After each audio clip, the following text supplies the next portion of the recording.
ari wo mwanya natwe tugiye kwinjiramo ubwami.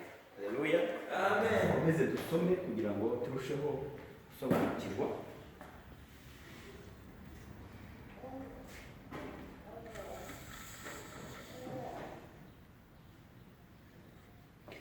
Hariya ku murongo wa 15 none aringereje ababwira buryo ki nawe yifuje, kabingera nsubiramo kugira ngo ubyumve.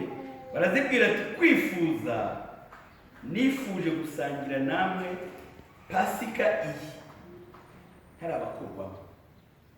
Ni ukuvuga nawe yarabishakaga kandi yabonaga umuhanda arimo kugiye kugira iherezo. Igihe cyarageze umubiri uza kugira intege nke, aratakamba cyane. Ntabwo turi buhasome kuko ni byinshi twasoma ugasanga turakera kandi turimo turihuta. Hamwe umubiri wagize intege nke aravuga ngo data, ngo niba bishoboka iki gikombe kigire gite kindenga. Ariko aravuga ngo ntibibe uko ngewe nshaka, ahubwo bibe uko wowe ushaka, kuko mu ijuru ngo habaye inama. Barategura, baravuga, barerekana, baravuga ati ninde ugomba kujya gucungura umuntu mu isi.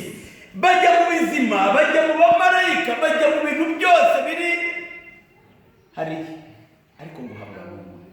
Yego, ariko intare yo mu muryango wa Yuda iritangaza. Ngewe ndagiye. Biriya byose byabaga, biriya byose yaciyemo, biriya bari barabyeretswe. Abantu bose bagira ubwoba, ibiremwa byo mu ijuru bigira ubwoba, ariko baritanga aravuga ati ngewe ngomba kujya gucungura umuntu ari we wowe nanjye. Haleluya, mwampereye Yesu amashyi yazuku. Mu gihe yari arimo asezera intumwa, arimo azibwira, arimo asangira ibya mbere n'ibya nyuma, arababwira ati ubu ngubu nifuje gusangira namwe iyi Pasika, nari narabishakishije ariko noneho mbigezeho. Reka dusome ku murongo wa 16. Aravuga ati ndababwira yuko ntazongera rwose kuyirya kugeza aho izasohorera mu bwami bw'Imana. Amen.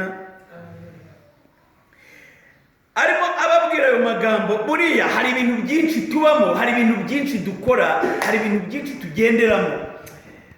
Ndimo nkurikira ikiganiro nijoro cy'umukozi w'Imana umwe, yararimo avuga buryo ki twirirwa muri iyi si dukutura dushakisha twihe. Ibyo ni byiza, ariko ni byiza ngo ibyo dutunze tubikoreremo turimo dukorera Imana. Amen. Yavuze ku bantu bakire, avuga no ku bakene, avuga atangira neza, avuga ati umukene ni umuntu utajya arwara inzoka, kandi ni umuntu urya ibintu byose ntibimutere inzoka. Ashobora kurya ibiryo bitetse akabivanga n'ibyokeje, akabivanga imyumbati agahekenya, ibijumba agahekenya, ibintu byose agahekenya, ntagire icyaha. Ariko umukire akibivanga gusa, wakwereka. No kuvuga ngo ibi dushaka, hari ukuntu Imana ibiduheramo umugisha, ariko hari n'ukuntu Imana igira ite bitewe n'uko twitwaye. Urajya kureba umuntu iyo amaze kubona udufaranga cyangwa amaze kugira ahagera, si ukukubeshya n'ingendo ihita ihinduka kugira ngo abemeze, ugasanga aritwara asanga inda yaje, akumva ko, ugasanga niwe ukomeye, wavuga akavuga ati buriya nakumibuza bikarangira. Yego, ntamenye gukoresha ya mafaranga ye neza ngo Imana imuhe umugisha kandi imwongerere n'iminsi tukiri muri ubu buzima. Ndagira ngo utangarize ngo tukiri muri ubu buzima ugira amafaranga, we kutayagira nutunganira Imana nicyo kintu kizakubera cyiza. Imana ifite ukuntu ikora, waba utayitunganiye ese ko ifite ukwihana. Sanga yaba yakurambiwe, ugasanga barakubwiye bati uhereye none hano uzongera kurya umuntu.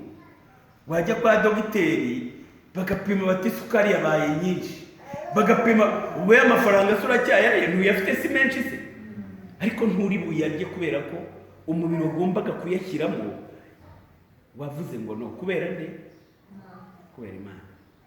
wowe wicaye ahangaha dushake gukiranuka, dukiranuke dukorera Imana, kuko iyi Mana ibyo byose irabitegeka. Haleluya. Twisomere icyanditswe.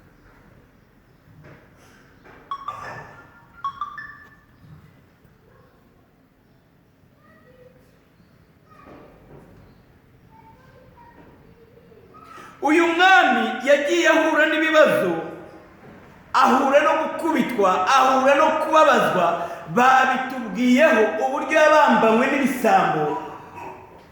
Igihe cyarageze muri hariya babambye uriya mwami, bavuga ko ubundi buri mwaka hari igisambo ngo bagiraga imbabazi, dusoma mu cyanditswe.